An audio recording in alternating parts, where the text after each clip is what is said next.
সালামু আলাইকুম। আশা করি সকলেই ভালো আছেন। আজ আমি আপনাদের সামনে আলোচনা করব দৈনন্দিন নিত্য প্রয়োজনীয় একটি উপাদান লবণ সম্পর্কে।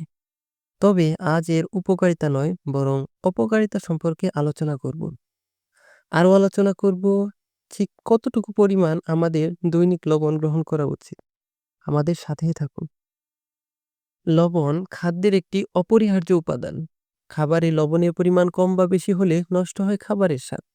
তবে অনেকেই ভাতের সঙ্গে কাঁচা লবণ পছন্দ করেন। অনেকেই আবার তরকারি রান্নার সময়ও প্রয়োজনের অতিরিক্ত লবণ ব্যবহার করে থাকেন, যেটি মোটেও ঠিক নয়। আজ জানব কাঁচা লবণ অতিরিক্ত গ্রহণের কিছু অপকারিতা। ধন্যবাদ। লবণ গ্রহণের পরিমাণ অতিরিক্ত হলে শরীরে বিভিন্ন ধরনের সমস্যা দেখা দিতে পারে। এছাড়াও যাদের শরীরে বিভিন্ন ধরনের রোগ আছে তাদের খাবারে লবণের পরিমাণ সঠিক না থাকলে অবস্থার অবনতি হতে পারে। স্বাস্থ্য গবেষকদের মতে রক্ত সঞ্চালন প্রক্রিয়া এবং স্নায়ুতন্ত্রের উপর মারাত্মক প্রভাব ফেলে কাঁচা লবণ। অতিরিক্ত লবণ খাওয়া হলে রক্তচাপ বৃদ্ধি পায়, পেটে ক্যান্সার, স্থূলতা, এমনকি হাঁপানির সমস্যাও দেখা দিতে পারে। অতিরিক্ত লবণ খেলে স্বাস্থ্য ঝুঁকি বাড়ে এবং মস্তিষ্কের মারাত্মক ক্ষতি হতে পারে। লবণ মানেই সোডিয়াম। রক্তে সোডিয়ামের মাত্রা বাড়তে শুরু করলে মস্তিষ্কে রক্তের প্রবাহ কমতে শুরু করে। লবণ বেশি খেলে ব্লাড প্রেশার বাড়ে, যার কারণে হার্ট অ্যাটাক এবং স্ট্রোকের আশঙ্কা দেখা দেয় নানাবিধ সমস্যা। হার্টের রোগ, ব্রেন ডিজিজে আক্রান্ত হওয়ার সংখ্যা বেড়ে যায়। পাকস্থলী ক্যান্সারের ঝুঁকিও বাড়ে। শরীরে লবণের মাত্রা বাড়তে শুরু করলে ক্যালসিয়ামের পরিমাণ কমতে শুরু করে, ফলে হাড়ের ক্ষমতা কমতে থাকে। দেখা দিতে পারে অস্টিওপোরোসিস নামক রোগ। এছাড়াও রয়েছে আরও অনেক অপকারিতা। এখন আমরা জানব কতটুকু পরিমাণ আমাদের দৈনিক লবণ গ্রহণ করা উচিত। খাবার লবণ হলো সোডিয়াম ক্লোরাইড। প্রতিদিন সোডিয়াম ক্লোরাইড গ্রহণের মাত্রা 2400 মিলিগ্রামের মধ্যে সীমিত রাখতে হবে।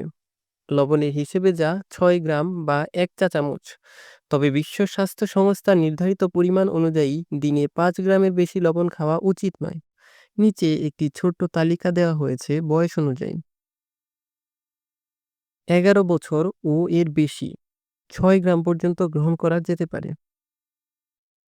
7 থেকে 10 বছর 5 গ্রাম, 4 থেকে 6 বছর 3 গ্রাম, 1 থেকে 3 বছর 2 গ্রাম পর্যন্ত গ্রহণ করা যেতে পারে।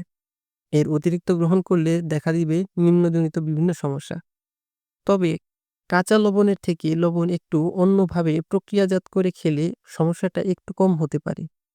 তো আমাদের উচিত কাঁচা লবণকে এড়িয়ে চলা, তরকারিতে অধিক পরিমাণ লবণ ব্যবহার না করে পরিমিত পরিমাণে লবণ ব্যবহার করা। এরকম গুরুত্বপূর্ণ তথ্য জানতে আমাদের সাথেই থাকুন। ধন্যবাদ। আসসালামু আলাইকুম। Create a soothing and tranquil instrumental piece perfect for relaxation, meditation, or focus. Use soft piano melodies, gentle acoustic guitar, or atmospheric synth pads. Incorporate slow, flowing rhythms and ambient nature, sounds like rain, ocean waves, or rustling leaves. Keep the tempo slow and calming, evoking a peaceful and serene mood. The music should be immersive, stress-relieving, and ideal for unwinding after a long day.